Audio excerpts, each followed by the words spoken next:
The reporter who was there was cut in a downsize.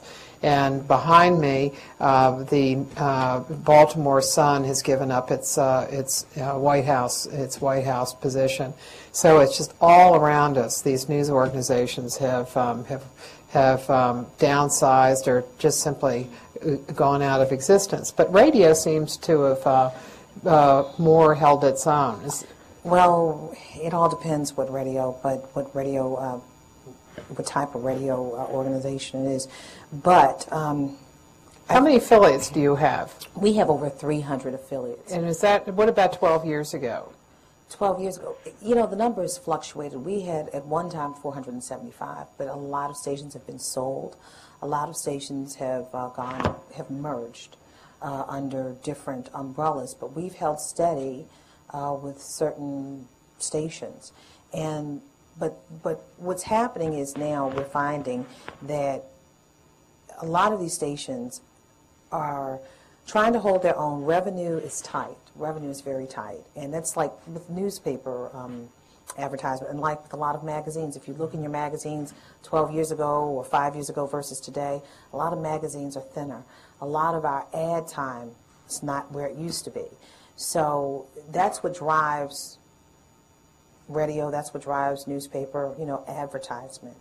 And once that happens, there's a problem. So we've cut positions within the organization, but one thing they say we have to have is the White House correspondent. So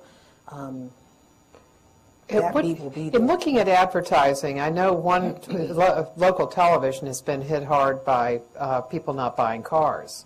So, car dealers were just number one for local television stations. And in fact, the local ABC station here offered $2,000 to all of its employees for a car, for them to purchase cars. And the idea was that they wanted to help the car industry because they were so dependent upon it. And grocery stores, I notice I'm still getting the stuff for the grocery stores, but it's true, you sure don't see much about cars. You don't. What kind of advertising would you have in a city? Well, in my newscast, because I have to every day I have several reports, but one major report is a long form report, and it's called the White House Report. And I have to be very sensitive. They're very sensitive to the kinds of commercials or ads that I run. And one of the ads is the Realtors Association, the National Association of Realtors, and because of the slump in the housing market, they're trying to really get out there and say, look, go to your local realtor. You might be able to find a bargain right now. And, it's interesting in radio and in any advertisement, the first thing you do, they say, when there is a problem financially, instead of tightening up your advertising budget, that's when you should go out and advertise to generate publicity for yourself, for people to come around and try to buy and purchase your product. So how many reports do you do, and how do they differ? It varies. With this president, and I was talking to a reporter recently, with this president, it is very hard to cover him, and I say this in all honesty and sincerity.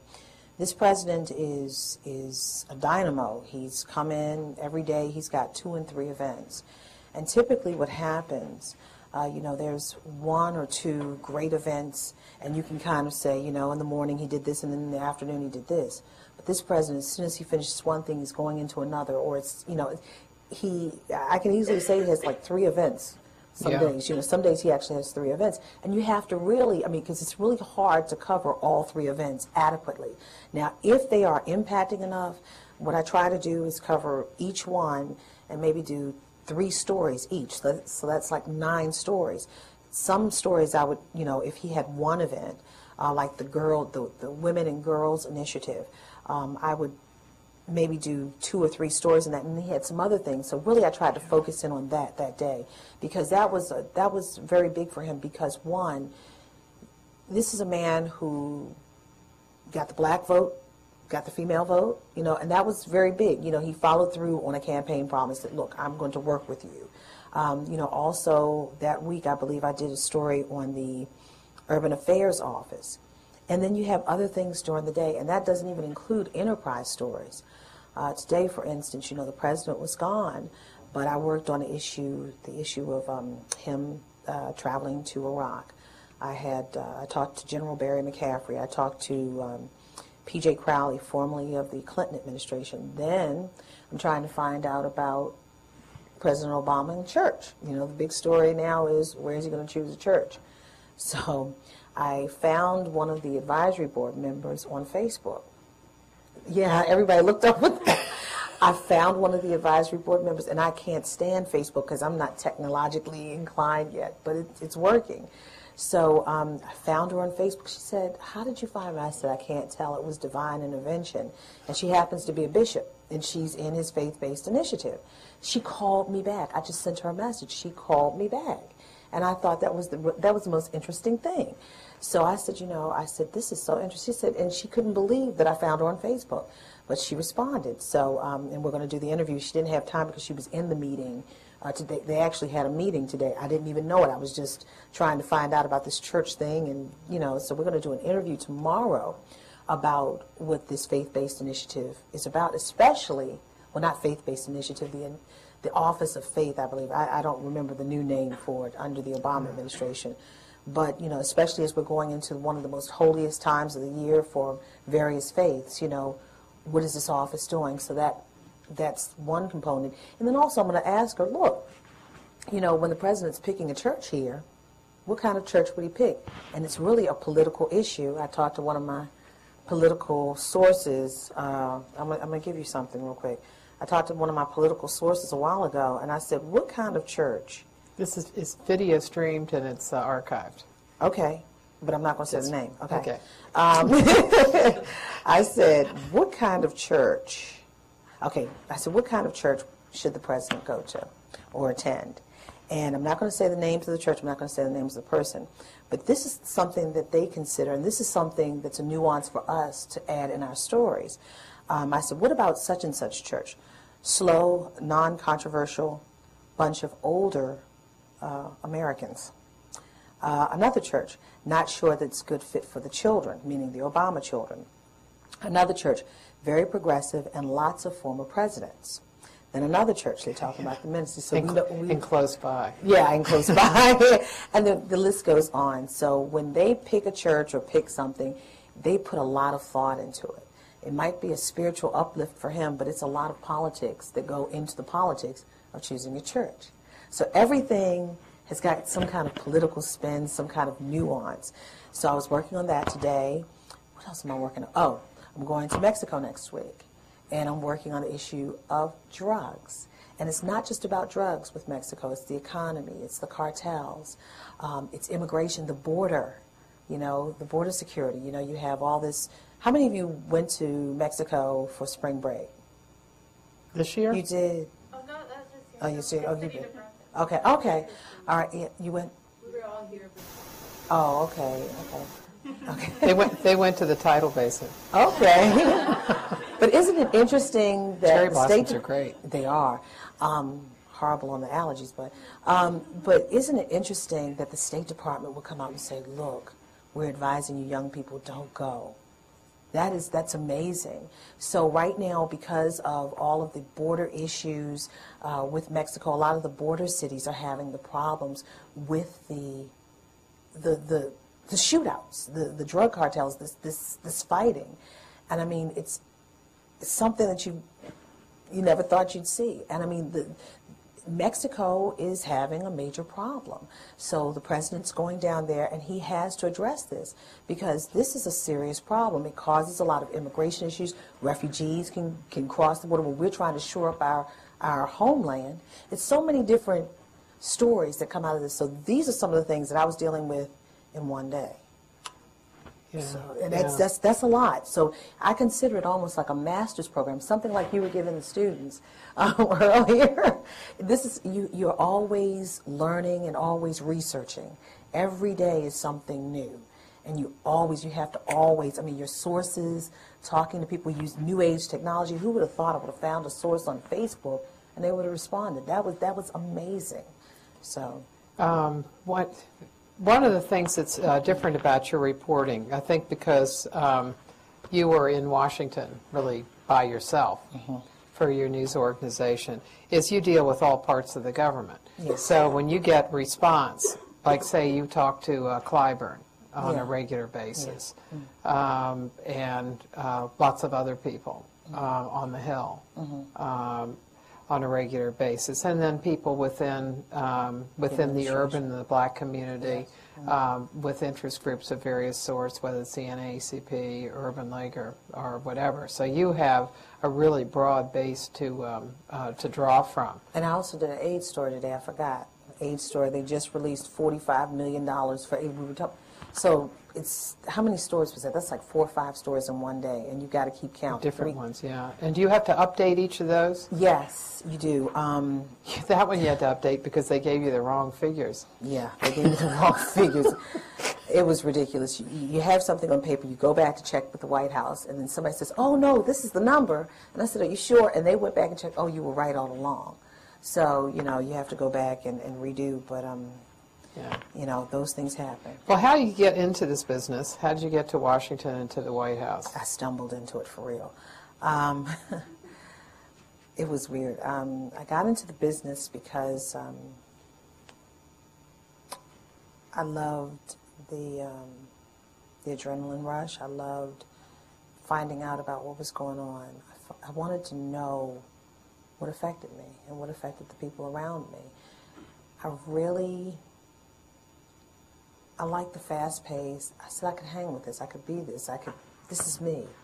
And you either have to love it or you hate it. There's no gray area. And I found myself loving it. I loved getting the information fast and being the first with it, breaking news. I was working in Baltimore. I went from Baltimore to Frederick, Maryland, to Chattanooga, Tennessee, back to Baltimore. That was all on radio, right? Yeah, radio and a little TV. TV. A little TV. And a little TV in Baltimore, a little TV in Chattanooga, Tennessee. But it was mostly radio. My career is basically based in radio. And I started in radio in college, my freshman year. And my first program director, I don't know if any of you know this name, but his name was Kwesi Mfume. Do you know that name? Sounds really familiar. He was a congressman in Maryland and the former head of the NAACP, the national head. Yeah, so some of us do go on to bigger and better things. So he ended up being a good source for you. Yeah, well, maybe so, to some extent. To some extent, yes. And that's one thing. You never know who will be what, where there will be, and I always try to keep that bridge, a nice bridge there. Sometimes I burn my bridges, but but you always try to keep, build the bridge, keep building the bridge, because you never know. I mean, who would have thought at that time he was a college radio station program director, and he wound up being a congressman and the head of the NAACP. And look at where I am, urban America. Let's talk, So it works out. But while I was in Baltimore, things were drying up. It was a bad time financially in radio. And I was doing a little work over at WTOP. I was freelancing for my network where I am now. And something came up, and they said, would you like to come to Washington? And I said, sure. And it wound up being the White House. And it was very overwhelming at first. Number one, I replaced a man who had big shoes I had to fill. And I was just thrown into a situation. But it worked out. I mean, I remember wanting to quit after the first 6 months. And my mother told me, I remember her telling me, you have got to stay there for 2 years. I hated it. I said, oh my gosh. But it wound up that I stayed there 10 more years after that too. So. You did more interviews, radio interviews with Clinton than any other reporter. How did you get those interviews, and did they talk to you about that? And let you know that you were getting more interviews than anybody else. No, how I found out, because many of my colleagues were very upset in the basement that I got those interviews. And I wasn't in the pool at the time. I was not in the pool. And they were just making such ruckus. And they said, look, you're getting this, you need to be in the pool. And really, I guess it made sense, because I would have been upset, someone coming in, not putting in all this work that I'm doing, and they're getting all the benefits. But for Clinton, I had an audience. He was considered the first black president at the time. And Until South Carolina. but you know what? But wait. No. But that was a good point. But do you know, even after South Carolina, the Joint Center for Political and Economic Studies came out with a poll in 2008, and it said that his high, I believe it was in 2000, his poll rating in 2000 amongst African Americans was 91%. In 2008, after all of that stuff, guess where his numbers were? 85.5%. So he is still well loved in the black community. Yeah. That's interesting. Yeah. So, in understanding that this president wanted to, he had the most diverse administration ever, still does. Even as we have the first black skin-hued president, he still has the most diverse administration than any other president. He brought many African Americans to the table. If you notice, especially in the second term, he was really concerned about the issue of race. And he really wanted to bring that point home. And he would always talk to me. They would conduct interviews, when he did this race initiative. I mean, we did interviews, I don't know, we always did interviews. And he wanted to put something out there, and he made news. And it worked for him. And he saw me as someone that he could put it out there, but I would ask the questions. I wouldn't beat him up, but at the same time I would ask him questions. 'Cause I remember asking him something on Afghanistan in one of the interviews. I mean, I've asked him on different subjects, but he knew that it was going to get out there. And they used me, and I guess it was a win-win situation. And that's everything has a political side to it. If we use her, what benefit are we going to get from it? If she does this interview. So I guess the benefits were great because I got the most interviews. And I guess I need to ask, what benefits were there? When you do an interview with the president, how long does it take? I mean, how long do they give you? And how do they arrange it? Like, if you do it in the Oval Office, how long do you wait beforehand? Do they bring you in? You have 30 seconds of small talk, and then 10 minutes of interview, and they toss you out. How does it work? With Bill Clinton, they bring you in. He would come in, or he'd be waiting, and you have a couple seconds of small talk, and you get right into it. We had they were always telling me 15 minutes, but it wound up being 30 minutes. Bill Clinton talked a lot. We used to say he had his monologues, not dialogues, but he talked a lot. I mean, he gave a lot of information. President Bush was very interesting. I had two. No, he was. I mean, I'm not saying that to be funny. We had two great interviews. The first, and I'll never forget this, on Air Force One, and I'm glad that I'm remembering this. We were on Air Force One, and we were going to New Orleans. This was my first ever interview with this man. Now, granted, he called me at press conferences, and I think he was nervous because Black America and George Bush did not have a love affair at all. Someone in the administration, and I'm not going to say the name, said this was a time that he could have rode in on his white horse with Katrina, and he failed. And I think that's when Black America really got upset. And then you heard all the Kanye West stuff. George Bush doesn't like black people. I had that response from Mrs. Bush on the plane coming back from Mississippi when she said, what did she say?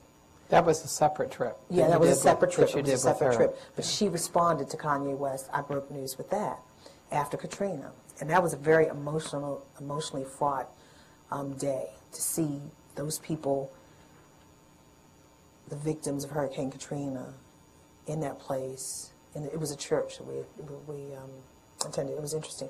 So we traveled, now going back to my interview with President Bush, they had a dual interview on Air Force One in the Flying Oval. And I've been on Air Force One before, but I've never ventured down into the nose of the plane. And it was the most fascinating thing. He took me for a little tour. Did you ask him to take you for a tour? No. He took me for a tour. He even took me back.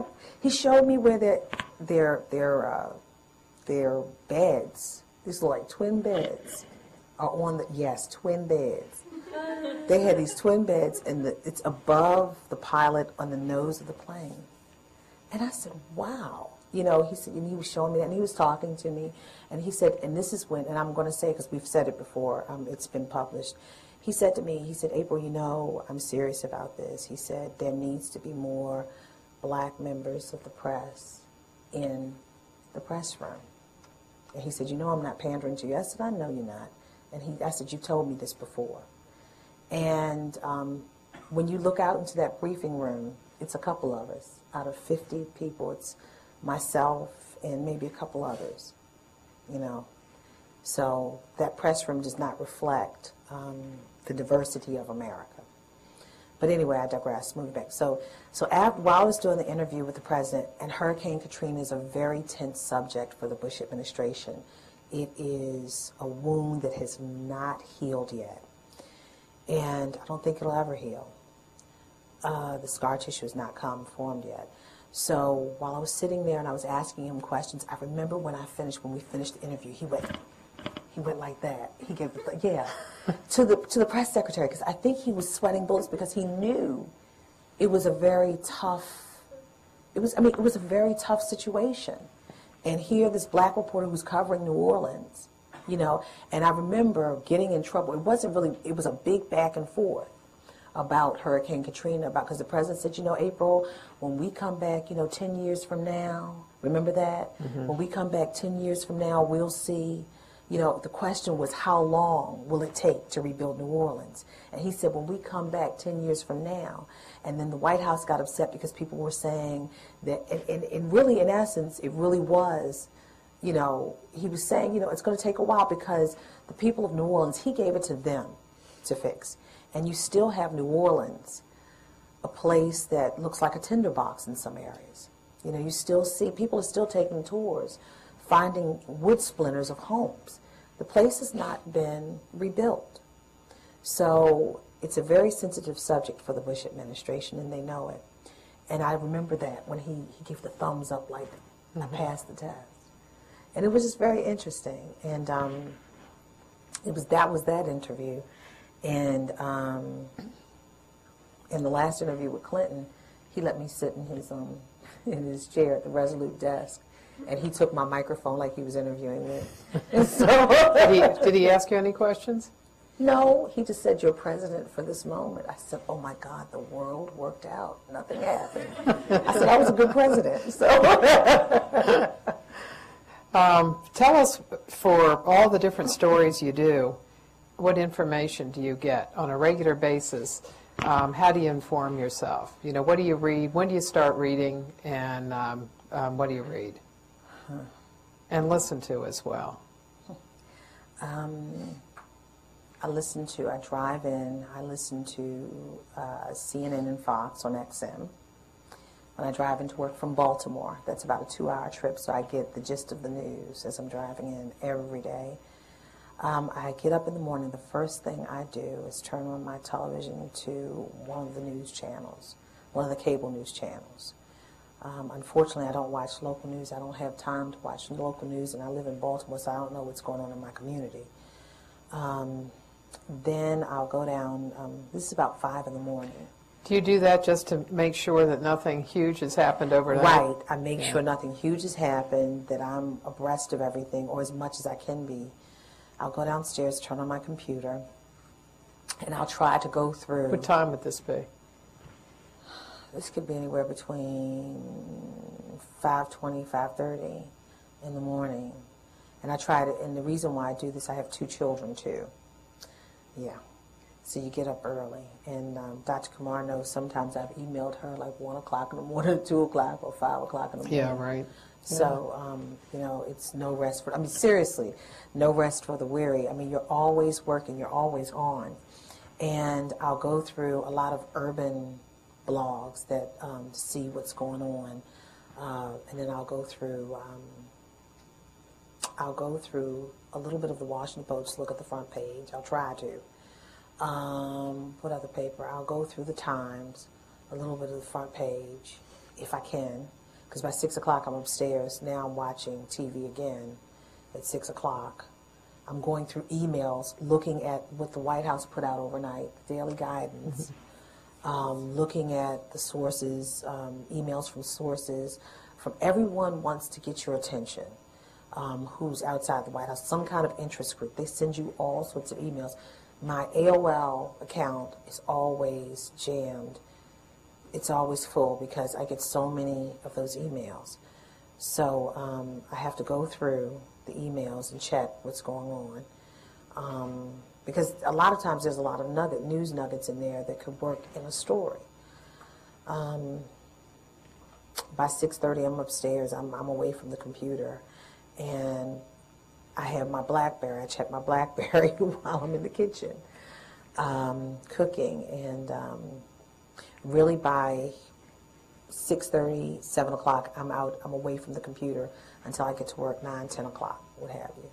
So, but I have my BlackBerry. And do you do any interviews when you're on the road? yes, don't tell anybody. Not that you're texting. No, I'm not texting, but people will call, and if I'm on the road, I call my minivan my movable office. Today I did an interview on the phone with P.J. Crowley about Iraq. Now, is he going to be the spokesman of the State Department? I don't know. Well, we talked, so I don't know. But he said to me, this Iraq issue for the president to go there, even though he's moving the focus to Afghanistan, it refocuses in on Iraq as there are more issues that are going to come up with Iraq. They still have to build themselves up before we actually leave next year. Now, Crowley was the NSC press person in the Clinton administration, and then he went to work at the Center for American Progress and doing NSC kind of stuff. Mm-hmm. And then there has been discussion that he's going to be the spokesman at the State Department. Well, let's take some questions, and let's go to Towson first, and then we'll do you all go back and forth. Yes, ma'am. What has been your personal reaction being the first African American in the White House? What's my personal reaction? Seeing the first black president in the White House. As an African American who's 5 generations removed from the last known slave in my family, I am ecstatic, but it has its place and its time. I paused for history, but I have to view him as a president like I view any other president. Reporters have to hold him accountable, and I have to do that. Don't get me wrong. I love the fact there is an African American that is a president of the United States of America, and it's a very emotional and moving thing. But I can't look at that. I have to look at the fact that he is a president, and I have to question him, and I have to be fair to myself, to be fair to the American public, and to be fair to him. I have to ask him the real questions, and I have to be sincere about what I do. Thank you. Somebody here? Okay, let's start here first, and then we'll go. Well, let's go all the way in the back for a minute. Okay, I like the back people. to front. Then you'll be. She and I feel close to her because she's in the back. Throw your voice really loud. It seems you have a lot of personal relationships with the presidents that you've covered, and I was wondering how you kind of maintain your distance and maintain your objectivity in covering these presidents. Well, they know I'm going to ask. Bill Clinton used to always say he hated calling on me because I would get him in trouble. Because I'd ask the questions that they weren't necessarily prepared for. And not only that, he would have to really, you know, when you deal with the front row, they kind of know the news of the day that they're going to ask. What did Joe Lockhart say? Joe Lockhart said that they were kind of a hyper-aggressive group that moved in mass. I'm kind of weird. I might move Joe in mass. was a press secretary Yeah. for Clinton. He was the third press secretary. Yes. I move in mass sometimes, but then other times I'm like, hey, forget the group. I'm going to go off on my own. So, you know, and Bush knew that. But Bush also knew, I'll never forget, we were in Jackson Place when they moved us out of the White House for a moment, and he was having a press conference in Jackson Place, and someone had asked on Katrina, and I was in the third row, and he said, April, I know you have a follow-up, and I sure did. So, you know, sometimes they know, and sometimes they don't. I mean, like when I can remember Africa, there were issues of the Sudan, and the president was glad that I had asked that. But I also asked a question. I was the first one to ask him this question about the recession. And he said to me, it was February 2008. I had an interview with him in the Oval Office. It was after this Africa, he got this big award for all his efforts in Africa. And he said to me, now I asked him, we talked about Africa, but I said, Mr. President, is this country in a recession, or are we going into a recession? He said, no, we are not in a recession, and we will not be going into a recession. We were in a recession at that time. And then I asked him again, I asked him in April, and I asked him at another time, and I said, you know, Congressman James Clyburn said something, as a man thinketh, so is he. And I said, American public is thinking we're in a recession, you know. And he said, what did he say? He said, I can't help what people think, but we're not in a recession. We're here. So, you remember that, don't you? Yeah. I do. So, but they expect, and they know that I may ask a black question. They know that that's my focus, but I could ask a question about Black America, but I can also ask a question about the world and America. So, you know, sometimes they can pin me down, and other times they can't, and you always want to keep them guessing. Although, on the other hand, if you are predictable, then if you've been asking a particular question in the briefing room, or there's an issue you're interested in that's up that day, the likelihood that you might be called on would be greater. For example, in the last press conference, Oh, yeah. I didn't get a question. there was but you may have been on the list. There was a question that was asked by a person from Univision. Yes. They called on her, and that day they had Obama had issued something that dealt with border security. Yes. So they could be pretty sure that she would ask about it, and so calling on her would resonate to a different audience because Right. it was a prime-time newser. So in a way, in that case, calling on her, being pretty sure what she would ask would be helpful. And I think they pretty much knew that I was going to ask about race if I would have gotten a question, because the next day, the State of Black America came out by the National Urban League, the report, and the report was something like this: there's a tale of two Black Americas, one of pride for the first Black president, and the other of wide gaps, socioeconomic gaps along the spectrum. So I think they would have known it would have been something like that, because there were actually two race questions. One definite race question and one that was poverty, but it kind of led into the urban agenda. Towson?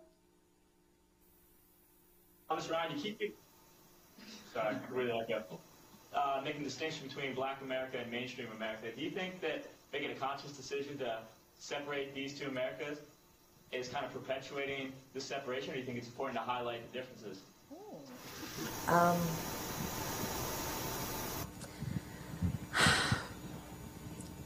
When you still have a problem in a community, and this community's having a worse problem than another community, what are you going to do? You can't walk away from it. You can't walk away from it. We are unfortunately in a situation in the society where there's still a lot of gaps. There are gaps educationally. I could live in a rich district and I could be black. And in my cousin could live down the road in a poor district and black. And you're not going to get the same level of education or learning or study or what have you. So until things are on a level where the gaps are not as wide, you're going to have that reporting.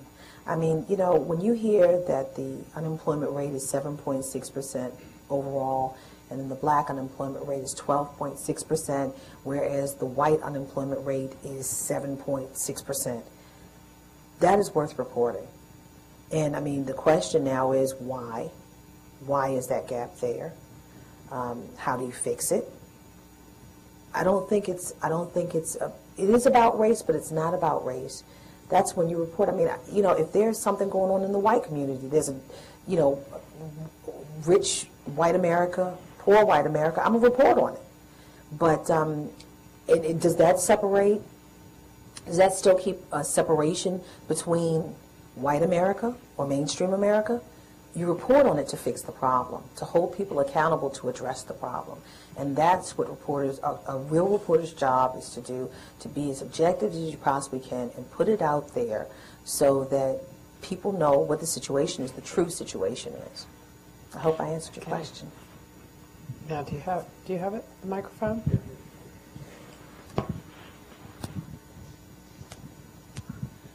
You said that you write 4 to 5 stories a day, and I write for the Daily Bruin at UCLA, and we consider 2 articles a week, like, a lot. So I was just wondering how in the world you get that done, and on top of going to all the events that you have to go to as well.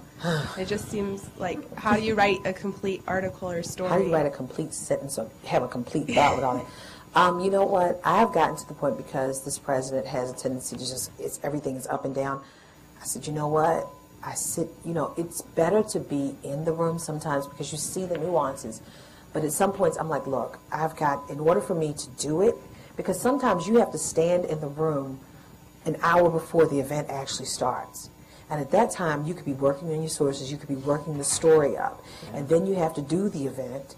You know, we're there a lot of times before the guests even come in now, because that was not the case before. But now we're there before everyone comes in, and they filter in, and then you wait, and then the president comes in. And then once the president meets and greets everyone, now in your mind, you're still working on this story, like, okay, you know, this is what I'm going to do. Then, you know, as he meets and greets with everyone, you're still standing there and waiting. The story's over, but he's meeting and greeting with everyone. Then he leaves. Then everyone else has to file out. We're still in the room waiting to leave. That's too much time that's elapsed. And then there's another event.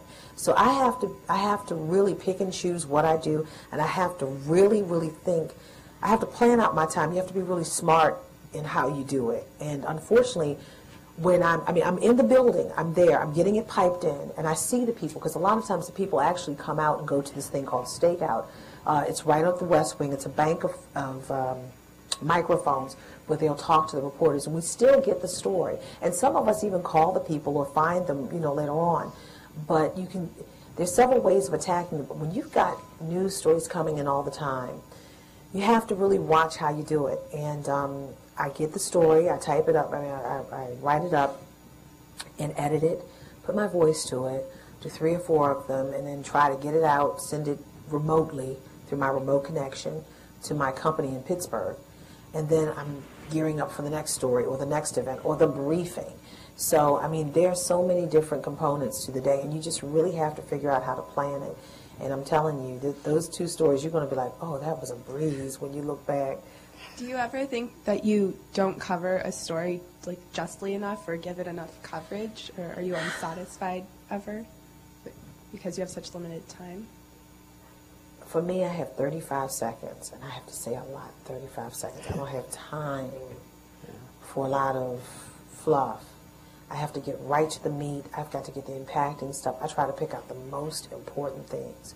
And if I don't put it in that piece, I'll put that other nuance in. That's why we have several different angles, you know. I'll put that nuance that I didn't get in this piece in the other one, you know, but it's the same story, but it's got a different angle. So I try my best. You know, I can honestly say when I leave, I've done my best. Today I'm a little upset because of the back and forth about the amount of money. But the story is sound, but the amount of money, and that's not my fault because of the amount. I was double checking. and the administration official had some issues with numbers. But, but you know, I mean, that's where I'm upset, but that's something out of my control. But I really try to do my best and give my best. I really do when I come to it. I try my best. Thanks. Towson? When you came to class last semester, you had a number of predictions about how the Obama administration would pan out. It was right after the election. Did I hit any? Well, actually, I was going to ask you, what were you surprised about? Because most of your predictions were about the press room, where I don't go, obviously. So, what were you right about? What were you wrong about? Could you remind me about my predictions? I'm glad that you one that stood out in my mind was you said that a lot of the major networks were sending African reporters to the press room. I believe that's what you said anyway. You broke up. You broke up there. So go back on the prediction.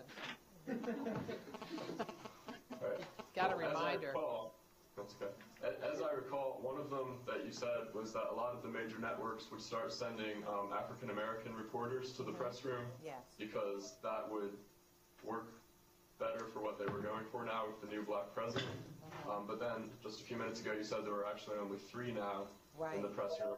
So were you wrong about that, or was it just something that hasn't happened yet, or what do you think? You know what? CNN did. Yeah, CNN did. A lot of these, and you know, the New York Times, Helene Cooper. Yeah. She's there. There are a couple other. Fletch, but he's been there before. Yeah, Fletch has been there before. The Washington Post. There's a little bit more, and unfortunately, there was a hypersensitivity when this first black president came. Everybody was talking about, oh, we're going to have black people coming in. You know, all the black people that came in, it was the black media primarily, the specialty media. But I think at the end of the day, so you have Suzanne Malveaux, you have myself, you have Dan, you have Wendell Golder, you have Fletcher, you have Helene Cooper. That's 5 right now that I can remember off the top of my head. And then you got a lot of other ones that don't have seats that are sitting in the back of the room. There are a lot more African Americans that come. Oh, and Darlene Superville from AP. Yeah, so that's 6. Now those are for the major organizations, or the organizations that have seats and who have space in the White House. But you do have a lot more African Americans that come. There are a couple people, I don't know who they're coming for, but they're some TV people, but I don't know who they are. But as far as the major organizations, they come in an intermittent basis. Yeah. So they might be there every couple of weeks or something like that. Yeah, but some of the organizations did add some people, and some of them they brought back people who are of color and added some people. So I thought it might have been more, but you know, it is what it is. And unfortunately, you know, I think we need to stop looking through the eyes of race and just say, look, do it because it's, you know, because this person should be there. But unfortunately, you know, it is what it is. What hasn't changed on a daily basis is the number of people who are asking questions that deal with the black community or with urban America. That they're reporters, like, say, Wendell Golder, who was Fox and has been with Fox for some while, who's black. But his organization is not particularly interested in issues that are going to be dealing with the black community. Well, it was interesting today. He was worried about Fox News. Wendell Golder. He was working on the story about where Barack Obama is going to go to church, the black church. Yeah.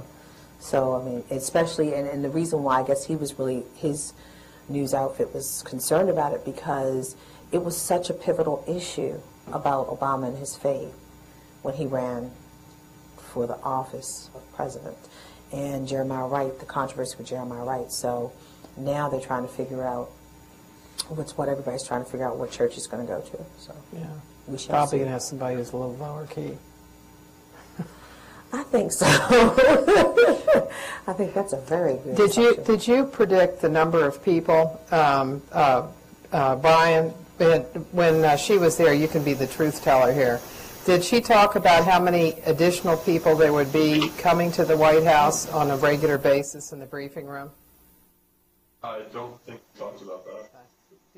In the Bush administration, in the last year of the Bush administration, everybody was out in the road. News organizations, were underfunded, and they had a super race. So what happened was that there were just not a lot of reporters that were there. So in the press secretary's briefing, you might have had, 25 people when Dana Perino was doing a briefing.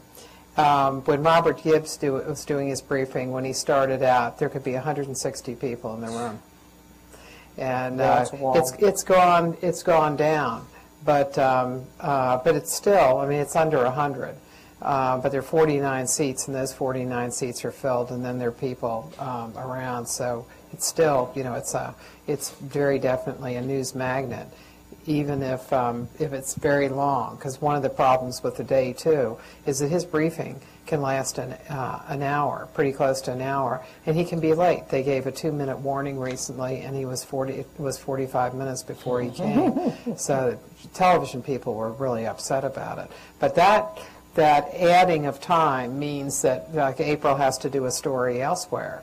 Obama's late as well, so when he has 3 or 4 events, to put in extra time, half an hour, 45 minutes, is a lot, has a lot of impact on how people do their reporting. And it's very frustrating. We kind of grumble amongst ourselves down the day. It's very that particular day when he was 45 minutes for the 2-minute warning, people were, they certainly piped up. Somebody here. Okay. Right here.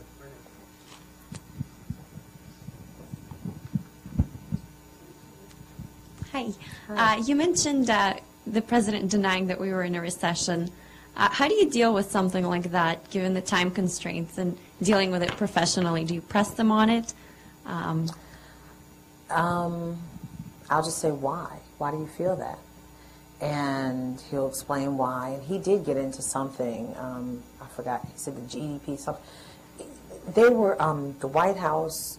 Kept going through this traditional term, under traditional terms, and they were sending me some, I forgot the department, their definition, because after the traditional terms, they started saying, wait a minute, things might not be right. They sent me to another department and let me see their guideline.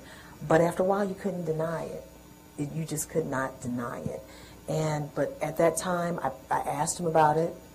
He gave me his answer, and I said, why? And then I went on into the Africa things, because if an interview could turn sour fast, you have to keep it upbeat, and not just upbeat, but you want the best answers in the best way from him. I didn't frame it. I just said, are we in a recession? And, he said, no, we're not going to be, what have you. But you try to gauge if it's something you should press. And my thing was, he made news right there. And I still had other things to ask. I could really mess myself up and not get good answers if I wanted to press him. And you have to kind of be a judge of that, too, because certain people, especially President Bush, you have to really watch people like that, because if you say the wrong thing, you can shut them down, and it's just the interview is just messed up for the rest of the day, or the whole time you have. So you have to really kind of gauge who they are and what they will do, and know, study the person before you ask. You had several interviews with Obama. You had an interview with him when he was a senator, yes, and then when he was a candidate. Mm-hmm. And what were the circumstances of those interviews, and what were they like? It was very interesting to. How many have you had? Because you've not had one yet. Not as president, but I had at least 4 or 5. Now I got to remember. But I remember coming back to the White House after maternity leave. I got one with him. I had Bill Clinton, and then right after that I had him. And I had about 4 or 5 of them. And he wanted to get a message out. But at the same time, he wasn't really harping on the issue of race. He was talking about issues that affected America. I asked him about the issue of drugs. I asked him about the issues of. I asked him about just the issues of the day. I asked him about meaning when I say drugs, was some issue. I forgot which issue it was, but I remember it was. I asked Hillary Clinton the same thing, and I used the answer because it was an issue that was in the news at the time, and I'm trying to remember which one it was. But either way, it was an issue about drugs, and then it was a news issue about drugs where I asked them to comment on, and then there were some other issues that I asked about, just things. What would you do if? I remember talking to him about, if president, what would you do with race? How would you do this with education? How would you do that on the jobs front? What would you do with green jobs? And especially he's pushing this green jobs thing when many people were saying it's too costly to go into a lot of these, to convert homes into green living. And you wouldn't see the benefit until way down the road. So I did a lot of those kinds of things in the interviews. Typically, how long did those interviews last?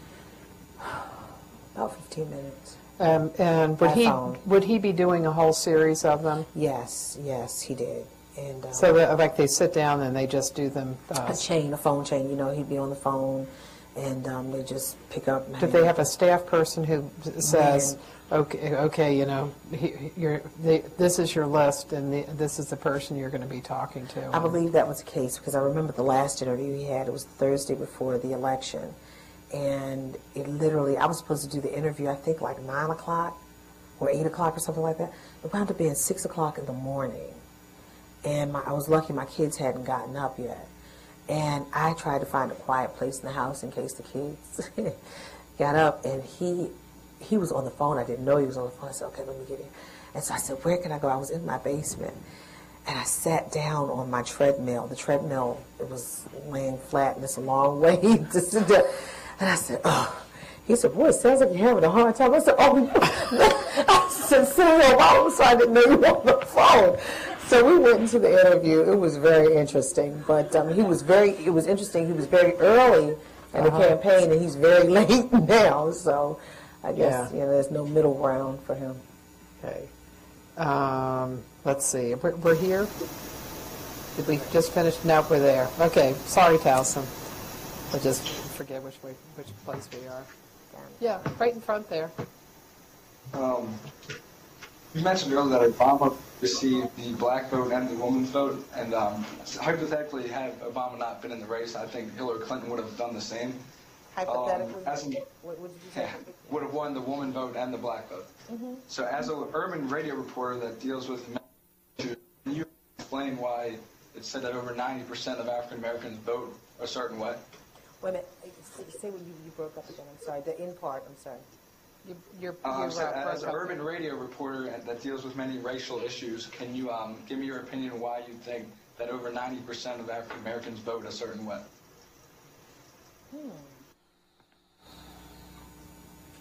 That's interesting.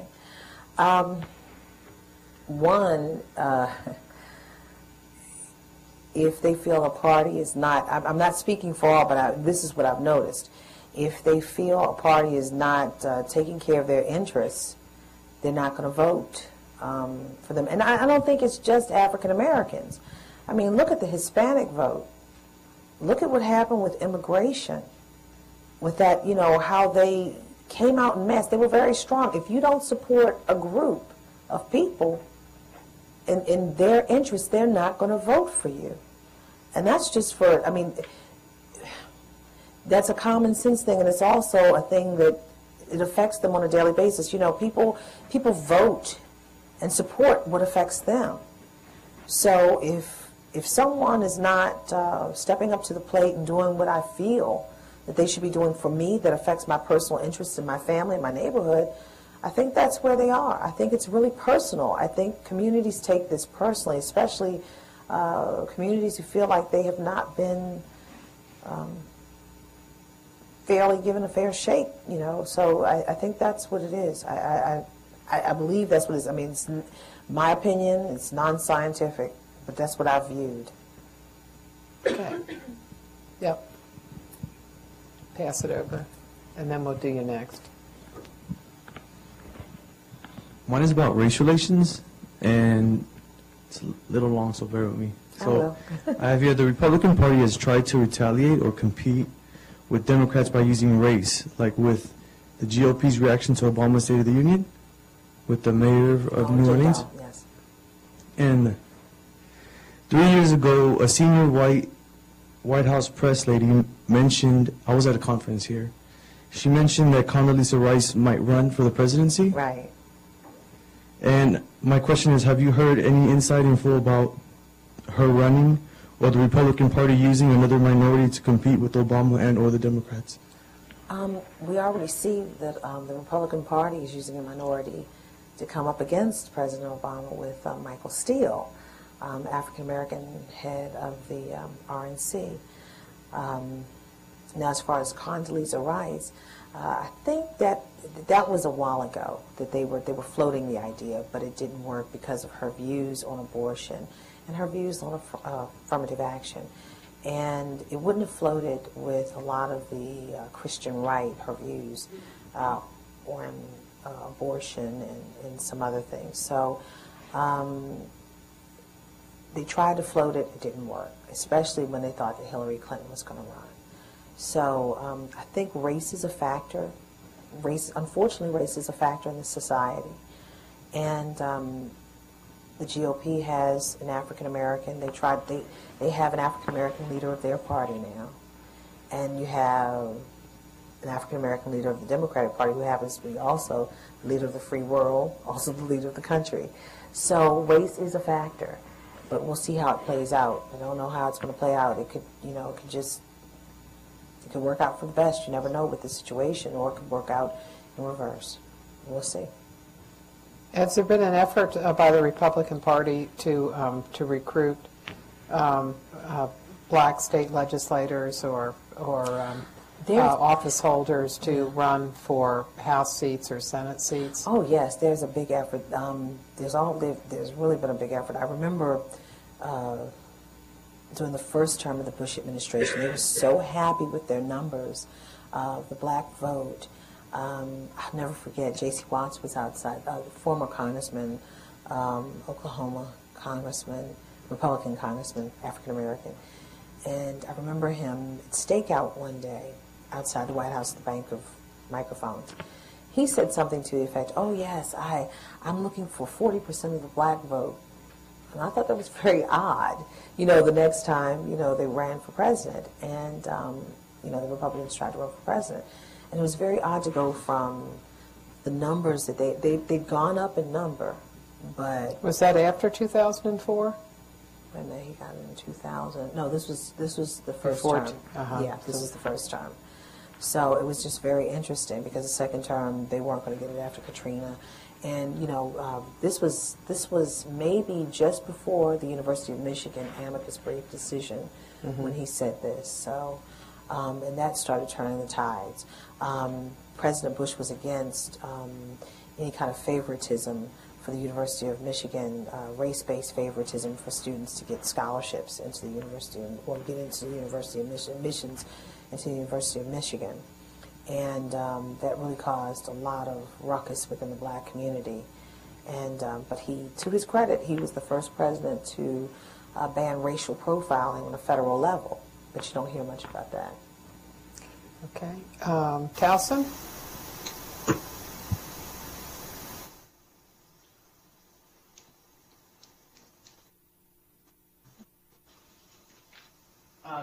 Do you think this president event that President Obama is doing, do you feel like there's... You're breaking up, so I don't know if you have to go more slowly or get a little farther away from the microphone. One of those. Do you feel with the amount of events and press that President Obama is putting out there, do you feel like he is susceptible to being overexposed and disenfranchising some of the American public with the amount of information that he's putting out there and the fact that he's constantly doing interviews? Yeah, he definitely runs a risk of being overexposed. But this administration, they call themselves the risk takers. They say they've always taken risks, and if they hadn't taken risks, they wouldn't have gotten this far. So some people call him the rock star in chief. You never know, but he does well on Jay Leno. He does well to a certain extent. Yeah. I think the downside of that one was, was greater than the upside. Well, at first, it was okay. At first, everybody thought it was okay, But once you saw it, and if he would have, with the omission of that, if he could have just stayed the course, he would have been fine. But what I'm saying is, he works well with his conversation. He's very conversational. He's very personable. He does well with the camera, and he knows this. And so does his staff. So that's one of the reasons why they want to get him out there. He is considered one of the best advertisements for himself and for this administration that you could ever have, in their opinion. And he does talk a lot. He does a lot of interviews. But I think that he could be in jeopardy of being oversaturated. But at the same time, as I said, they're risk takers. Beyond his Special Olympics comment, I think it was a decent interview, because I was kind of concerned, because Dr. Kumar and I had the conversation. I was like, I don't know. But if you took that Special Olympics cutout, I think it was a halfway decent interview.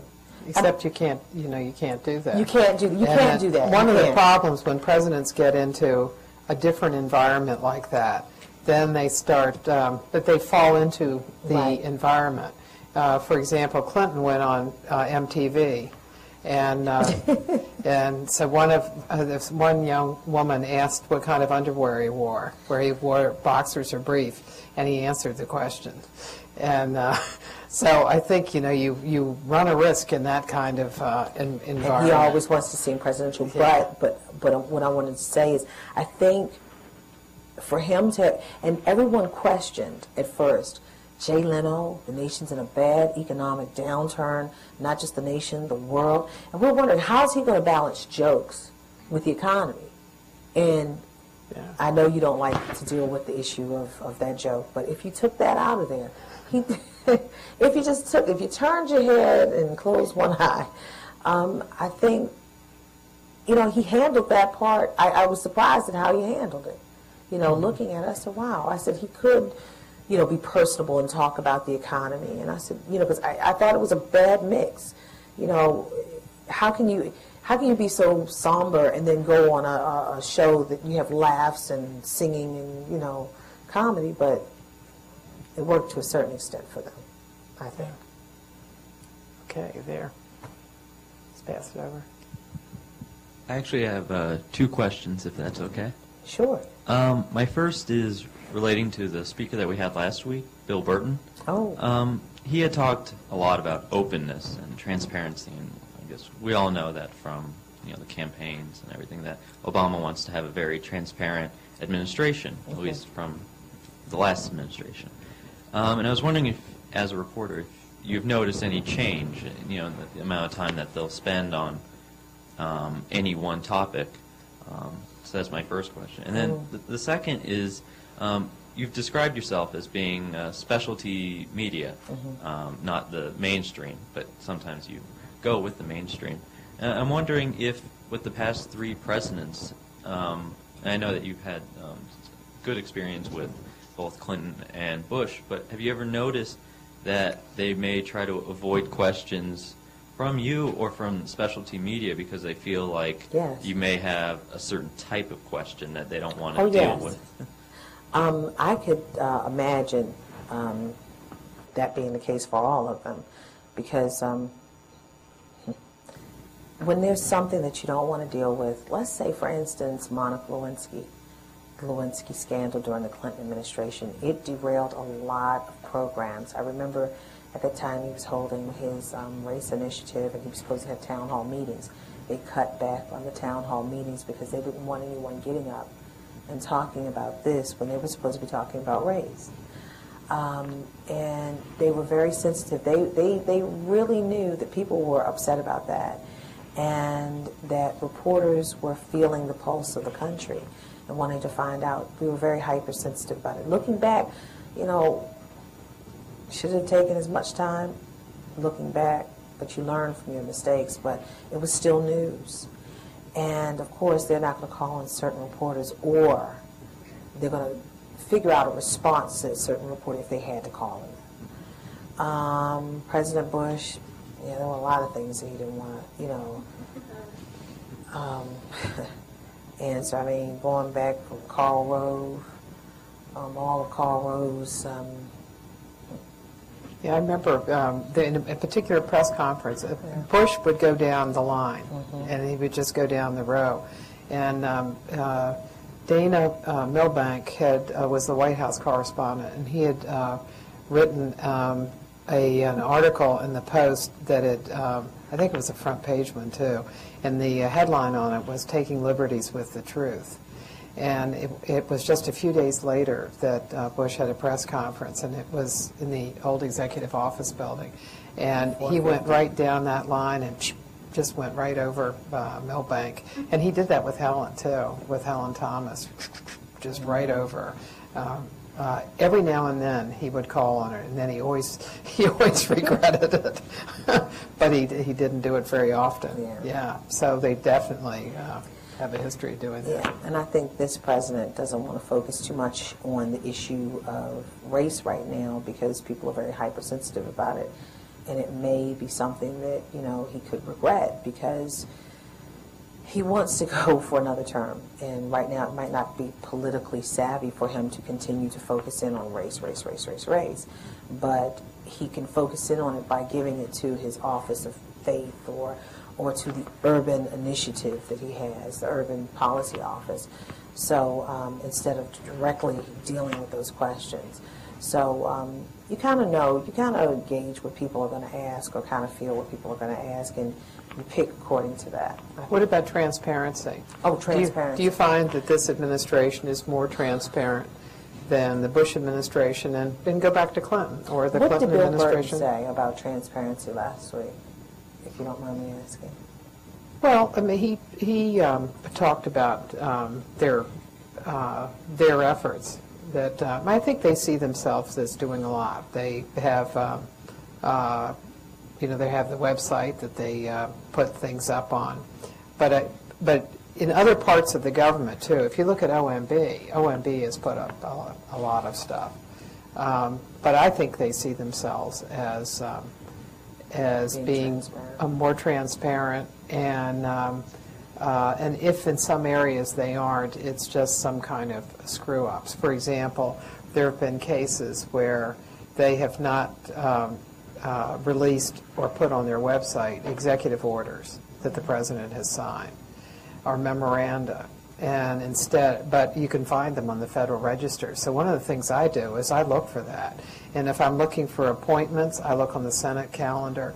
I look in a lot of different places, and I don't just rely on them, because I know that sometimes they are so overwhelmed that that sometimes the information just simply doesn't get out. As a reporter, you always want more transparency, and you never can get enough transparency. But there is a criticism, this website, how they're charting where the money's going in the stimulus package. It doesn't give you enough of a breakdown. That's one of my complaints about transparency. Give me the breakdown a little bit more, not just the scale of all of this is going to break it down as to how we want to know the nuts and bolts that go into making this line that you have here that says this number here. We want to know everything that goes into it. And they feel they're being transparent, they're putting it up, but we want to know more. And that's a reporter's job, to find out more. And I don't think there's ever enough transparency. Like who's getting the contracts, and then run a cross-check with the campaign donations? Well, that's transparency, yes. Yes. Towson?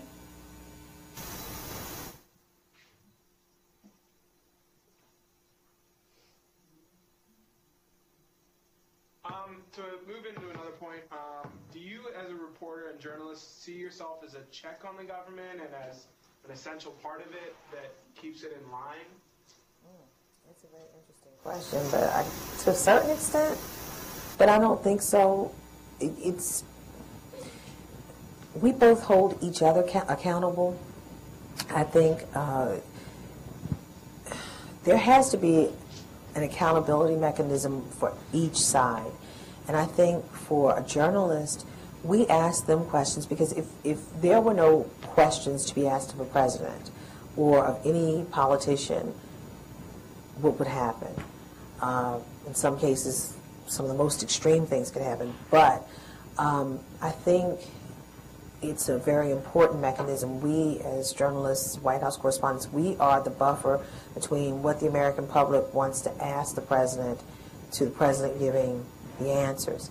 And we, to a certain extent, are fact checkers. When I say a journalist, I'm not talking about an opinion person, a commentator. I'm talking about a journalist, someone who gets the various angles, the different sides of the story. It's more than two in a lot of cases, two sides to a story. And, to present that, to present these sides or this side, that side, or the other side to a president, to get him to tell us what's going on in his opinion or what's going on in the administration, that is an accountability.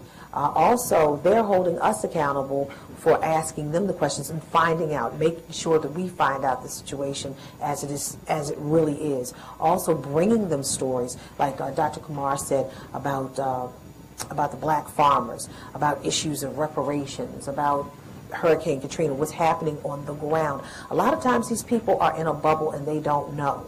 So it's a back and forth, and I think, we are holding each other accountable. Okay. And then one question here. Anybody have another question?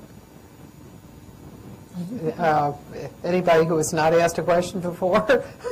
Okay, you get the... Larry, do you want to ask a question? Well, of course I want to ask a question. I was going to give my students a chance, but... She's already had one, so you can get one. Nobody passed the microphone.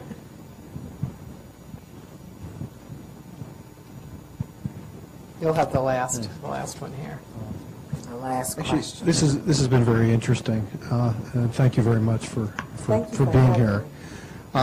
Actually, it's just when you were talking about the Clinton and the Bush presidencies, the comparison between them, particularly their relationship with the black community. Could you talk a little about why you think President Bush, pre-Katrina, that is, in the first 2 years of his administration, for example, he really had, through his appointment process to the cabinet, in particular Colin Powell, Condoleezza Rice, he probably, did more in terms of the appointment of African Americans to key positions in an administration than any previous president. President Bush. Mm-hmm. But he never got any credit for it. There was no resonance in the black community, whereas President Clinton would always get credit for it. And I'm just curious what's your take on that and how you might explain it, because it's something that's always puzzled me pre-Katrina, that is, in particular in the first 2 years of the administration. It was interesting.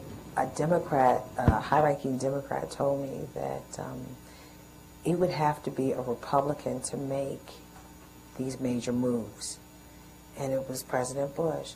Now, it's interesting, in the black community, a lot of people gravitated to Colin Powell. They really loved him, they liked him, and they admire him. Condoleezza Rice, they were, okay with. They recognized her, and they were proud of her being African American, but they did not espouse the ideology and the thoughts of President Bush. So therefore, yeah, you're there, but are you really one of us? And that's been a concern with African Americans when it came to the Bush administration. Are you really one of us?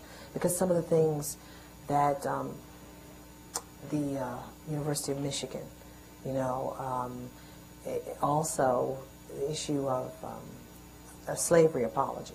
He said, no, I'm not going to apologize for slavery, because I was dogging Bill Clinton about that. And we went to Africa. And it's so interesting, even with all of what George W. Bush did for Africa, he did more than any other president for Africa. And he still, he received awards. And yet and still, as you say, a lot of credit is not given to him. But I believe it is the perception, or is it the reality, that, okay, he may have done this, but did he really help us? Is he really working with us? So, I don't know. And you know, and it's interesting also in a conversation, a private conversation, another private conversation I had with him, you know, when I talked to him, I said, why didn't you go out on the road and go into the black community and talk to them, you know, like you're talking? He said, you know, April, he said, I know why African Americans did not vote for me. I said, why? He said, because of my dad. You know, I'm a Republican. I was the governor of Texas, which is considered a racist state. My record on capital punishment. So he understood, and it was almost, it was like, you know, no matter what we do, it's not going to be enough. It was almost like that, wouldn't you say, Dr. Kumar? Yeah. And there were people in the administration, because I asked them about Africa, why he had not gotten the credit for Africa. And there were aides that said that it was counterintuitive, that people just assumed that that he was not doing, that he wouldn't really do anything for the black community, and there was no way that they could get over it. And they knew that they would never be able to get over that hump. But they also said that one of the reasons was that that news organizations had cut back enormously their foreign coverage, and like on television, which is what they were interested in, that on television you had a shrinking news hole for foreign policy coverage, and all of it was going to Iraq. And then the fact that they often didn't cover what was going on in Africa, that he wouldn't get any credit for it that way either. And I'm not touting one president over another at all. I'm not touting one. But it's just interesting to hear a president of the United States basically tell you why he knew, you know, what the black community would do or how they thought of him. And then at the same time, you know, as Dr. Kumar said, you know, he's doing all this for Africa, but at the same time, too, you have, now this is after Katrina, you got Hurricane Katrina, you know, and you've got the amicus brief, you've got Hurricane Katrina. He's, you know, his fight with the NAACP, ultimately he did go to the convention, but it was not a Cinderella story for him with the black community through his 8 years, so, and he knew it. But could he have done something else differently? Yes, of course. Could Katrina have been his saving grace if he would have? Yes. That was his time to ride in on a white horse, like that person said. And it was not necessarily him at the beginning, it was his people underneath you. Sometimes you're only as good as your people. And some of them were out of the country, and it was vacation. And I still am boggled by what happened there. Okay. Thank you very much, April. Thank you, Dr. Kumar.